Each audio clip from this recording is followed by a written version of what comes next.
50 vintage photos show what life was like for women 100 years ago. In the 1920s, some women's lives changed radically due to the introduction of new rights and jobs. The 19th Amendment was ratified in August 1920, and some women voted in the November 1920 election. Societal changes were reflected in fashion, which incorporated shorter, looser skirts and dresses. The 1920s brought huge changes for women. During World War I, they proved they could handle the jobs left by men who'd gone to war. The right to vote helped solidify some women's new position in society, and the fashion pendulum swung away from constricting corsets and bustles toward shorter, looser dresses and skirts. However, despite this period of immense change, American beliefs surrounding race remained firmly rooted in the past. Black, Asian, Latina, and indigenous women were still subjected to overt racism, violence, and prejudicial lawmaking that hindered and even barred their access to the rights and privileges afforded to many white women. Before the Great Depression hit, it was also a time of great prosperity, but only for a select few. In 1928, the highest 1% of families earned almost a quarter of all pre-tax income. Thus, the Roaring Twenties were marked by the juxtaposition of the glitz and glamour of Gatsby's New York City and the harsh realities often overlooked throughout history. Watch the 50 photos that offer a glimpse at what life was like for women in the 1920s. The 19th Amendment, which gave women the right to vote, was passed over 100 years ago, although it would be many decades before all women could vote. The women's rights movement reached a national scale after the 1848 Seneca Falls Convention, in which leaders Elizabeth Cady Stanton and Lucretia Mott spoke on the need for women's suffrage. When the 19th Amendment was ratified in August 1920, it largely benefited white women. Voter intimidation and discriminatory policies kept many black women from the polls. The government also often denied Native American and Asian American women citizenship, so they were also unable to vote. It wasn't until the Voting Rights Act of 1965 and Voting Rights Amendments in 1975 that some black women and other women of color were finally able to cast their ballots. The 19th Amendment's passage was the result of nearly 100 years of protests. Women protested for their right to vote for nearly a century before the amendment was finally passed in 1920. Those who protested faced arrest, jail time, and harassment in their efforts to secure women's rights. These were some of the first women to cast their ballots just a few months after it became legal in 1920. They voted in the 1920 election for either Warren G. Harding and Calvin Coolidge on the Republican ticket or James Cox and Franklin Delano Roosevelt on the Democratic ticket. Harding won by a landslide and became president in 1921. Women in London also protested for their right to vote. Women's suffrage in Great Britain was put into law differently, and in the United States, The Independent reported, the country saw two stages of granting women the right to vote: the 1918 Declaration of Suffrage for Women, and then the Declaration of Full Suffrage for Women in 1928. The 1918 Declaration was highly exclusionary, only allowing women over the age of 30 were married to members of their local government register.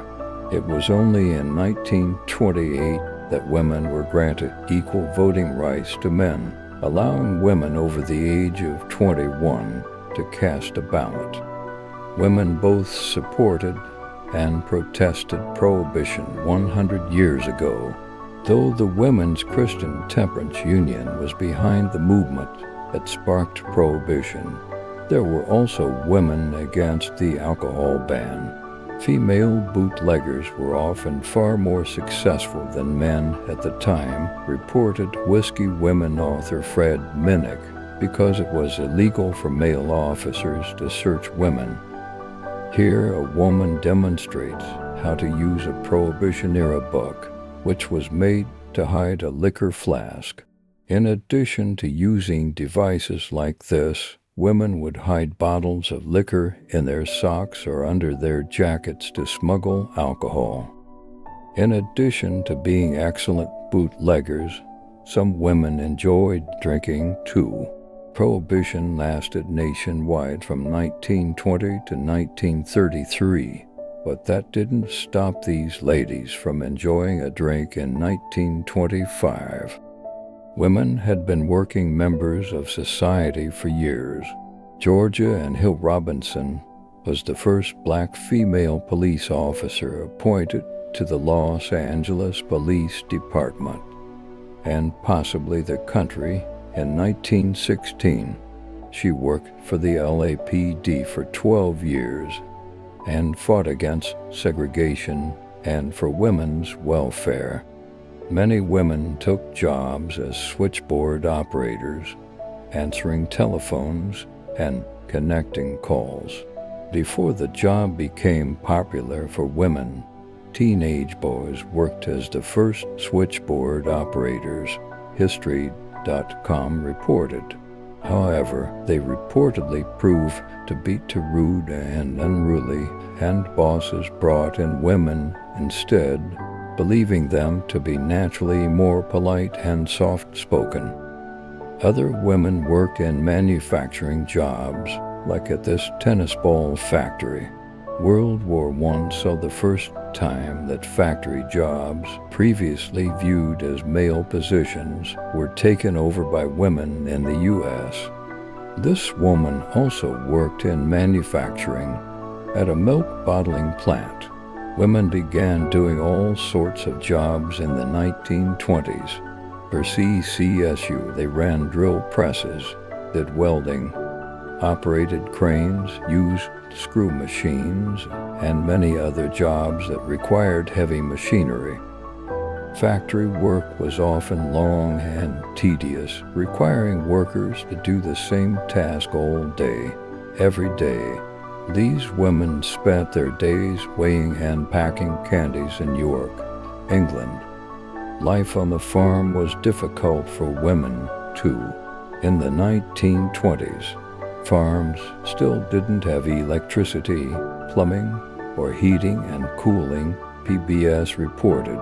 Despite the hardship, families in the Midwest focused on growing fruits and vegetables, while also producing eggs and meat. This young woman in 1925 was operating a plow. Farmers across the U.S. struggled to make a profit throughout the 1920s as a result of overproduction and the subsequent drop in prices, with farmers unable to pay their debts between 1920 and 1932. One end for farms was sold to meet financial obligations, Library of Congress reported. Though slavery was abolished in 1865, black women were still not afforded many of the same opportunities as white women. As pictured above, many black women in the South picked cotton to make ends meet. A study indicated that 2 in 3 black women from black landowning families were involved in cotton farming in the 1920s. The 1920s were a part of the segregation era in the South, in which black women faced discrimination at work. Black women were often barred from working in the same jobs as white women, like these construction workers pictured above. Segregation, both de jure and de facto, continued to exist into the 1960s, and we can still see its legacies today. Other working women included the Black Cross nurses, established in 1920 and modeled after the Red Cross. Henrietta Vinton Davis established the Black Cross nurses in 1920 as a part of the Universal Negro Improvement Association and African Communities League. They offered health services and hygiene education to black members of the community. At the time, hardly any nursing programs would admit people of African descent, and many health facilities provided unequal care to black patrons, an issue that persists today, especially in maternal health care. The Black Cross nurses became key figures for civil rights. Black women also faced racist acts of violence, like during the Tulsa Race Massacre in 1921. In early 1921, the Greenwood district of Tulsa, Oklahoma, was home to an affluent black community who ran newspapers, churches, and scores of businesses, and was known as the Black Wall Street. By June 1st, it would largely be burned to the ground in the single worst incident of racial violence in American history for the Oklahoma Historical Society. Although the exact details remain lost to history, it's believed that on May 30th, 1921, a black man named Dick Rowland stepped on the foot of a white woman named Sarah Page when he entered the elevator of the Drexel building. Page screamed, and the town quickly exaggerated their tellings of the incident, leading to an attempted lynching of Rowland that night. An altercation at the courthouse led the unsuccessful, angry members of the white mob to riot and attack black people and their businesses. The Tulsa Historical Society and Museum reported that 35 city blocks were burned down in the attacks, possibly killing as many as 300 people and injuring more than 800. In Japan, women were also working in factories. Here, they're seen protesting in fair working conditions. In 1918 and 1919, there was a surge in protests at textile mills in Japan, where women demanded shorter working hours and wage increases. They were receiving far less money than their male counterparts, and they were doing important work like constructing war uniforms, for which there was huge demand at the time. Women began to take cooking positions outside the home. Though women were perceived as cooks, the role was relegated to the home rather than a restaurant. However, the 1920s began to see women studying to be professional chefs. Many women worked as homemakers. Their lives were slowly made easier by new technologies, like the dishwasher. Though the first practical dishwasher was invented in 1886 by Josephine Cochran, the Independent reported they did not become popular in homes until the 1920s. The introduction of permanent plumbing in homes made machines like dishwashers possible, though they were expensive and only found in the homes of wealthy families. Driving afforded women a freedom and mobility they hadn't before experienced. In 1909, 22-year-old Alice Ramsey, not pictured, became the first woman to drive across the continental United States, in part to prove that women were capable behind the wheel, the Smithsonian reported. Women 100 years ago also knew how to have fun. These women are seen cooling down on a block of ice on a hot summer day. Bikinis were not yet popularized, so these outfits are likely the most skin women in the 1920s would be seen showing. Dancing was a popular pastime for adults and children alike. The 1920s was the first decade to see free and unbridled movement on many dance floors.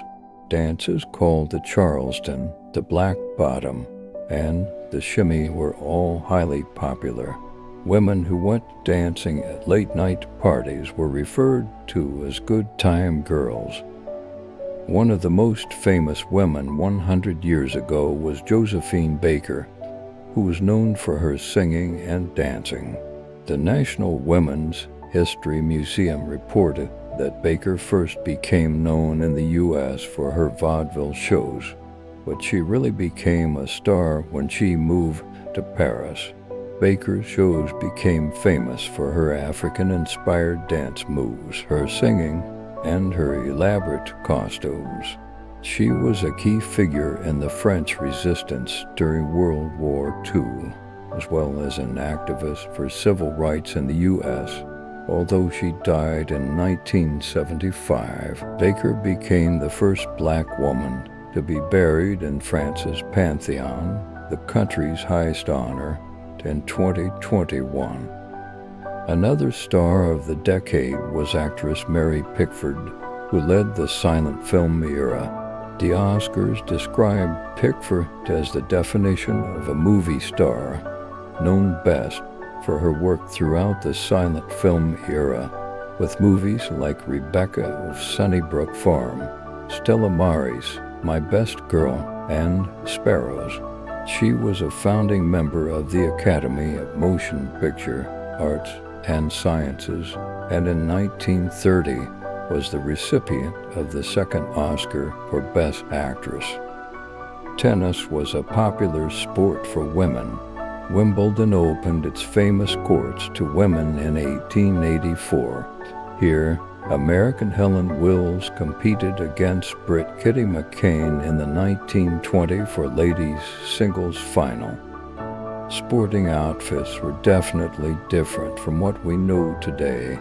Though modest by today's standards, French tennis star Suzanne Lenglen, right, was known for her provocative style on display above. The International Tennis Hall of Fame reported that Lenglen was first female player to forego bulky undergarments and was known for wearing tops that displayed her bare arms and silk dresses that were trimmed above her calf, coupled with painted nails, red lipstick, bobbed hair, a tendency to drink alcohol between sets, and a winning record. Lenglen was a rare and fascinating champion. Swimsuits were different, too, as seen on these women in the 1920 for Miss Coney Island pageant. The first swimsuits were actually made of wool, as other materials like nylon and elastane weren't yet invented. Not only were their swimsuits different, so were views on tanning. It wasn't until the 1920s that tanning became popular. The Guardian reported that fashion designer Coco Chanel may have inadvertently created the trend with a photo showing her stepping off a cruise ship and after too much sun. The image was in every paper and created a new standard of beauty. Exercise was often a group event. Stretching, rather than vigorous exercise, was viewed as the ideal method for women's bodies and health. Birdie reported. Stationary bikes and rowing machines were also invented in the 1920s, along with the Vibra Slim, a machine with a vibrating belt that was meant to reduce belly fat. They also participated in exercise fads before the mechanical bull became a fun attraction. The bar, it was invented to train rodeo competitors. In the 1920s, It became a popular exercise fad after women realized it could help tone their ABS and strengthen their core. They also used very simple rowing machines to work out. Here, movie star Helen Chadwick used the rowing machine to stay fit. Baseball was a popular sport for men and women, pictured as Barnard College's baseball team practicing in 1925 with New York Yankees stars like Babe Ruth and Lou Gehrig. It's no surprise that the sport attracted the attention of both men and women in the city. Women would go on to make their mark in baseball in the following decades, with 60 playing in the All-American Girls Professional Baseball League during World War II. The National Baseball Hall of Fame reported, American women were allowed to compete in swimming at the Olympics for the first time in 1920. Women's swimming was the first aerobic sport accepted by the International Olympic Committee, according to Teen USA, and was first introduced at the 1912 Olympics in Stockholm. Pictured are U.S. Olympic swimmers Eileen Riggin, Gertrude Ederle, and Helen Wainwright. The Harlem Renaissance was a major period for Black literature, art, and music. Poet and critic Jessie R. Fawcett was a key figure. After graduating from Cornell University with a degree in classical languages in 1905, Fawcett spent time as a teacher before turning to writing in 1912. She wrote poems, essays, and reviews for the NAACP's magazine, The Crisis, for 7 years before becoming literary editor. During the 1920s, Fawcett introduced the world to legendary writers like Langston Hughes, Claude McKay, and Spencer, also publishing her own novels, There Is Confusion and Plum Bum. Jazz music was popularized during the 1920s. Lil Hardin Armstrong, pictured above, was just one of many women who would influence jazz music from the 1920s on. The New York Times reported that Hardin helped her future husband, Louis Armstrong, become band leader of King Oliver's Creole Jazz Band. She also served as his first manager and was a pianist and frequent co-composer. Beauty standards can be seen through women's popular fashion at the time.